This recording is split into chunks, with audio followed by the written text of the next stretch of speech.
The Miser and the Bag of Gold. There was a miserly man. He was bad-tempered. Everyone disliked him.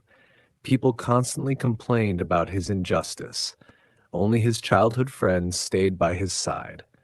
He had gotten used to the miser's bad manners and tolerated him. One day, the miser was returning from a journey on his mule. He stopped by his friend's house to rest and eat. Suddenly, he jumped up in panic. He had just remembered something. He had left a bag containing 30 gold coins beside a tree. It was where he had rested on the road. He almost lost his mind from the shock. The next morning, the friend's daughter came to her father. She was excited. "I'll get you out of poverty, Dad," she said. She showed him a bag full of gold coins. The father opened the bag and was amazed. But then he realized something.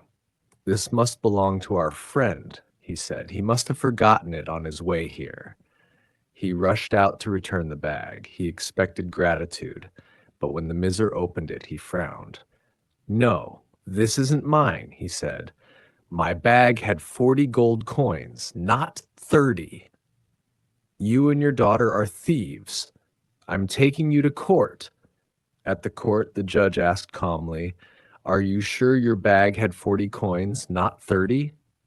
The miser raised his hand and swore, "I swear by God, it had 40. The judge replied, "Then the bag the girl found is not yours. It has only 30 coins. She and her father will keep it safely. If someone finds a bag with 40 coins, we will let you know. You may leave now." The miser began to scream. "I was lying," he shouted. "It really had 30 coins. I just didn't want to reward them." But the judge ignored him.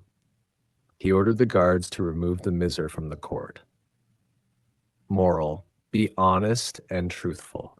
Lying will only harm you. Treat others the way you'd like to be treated.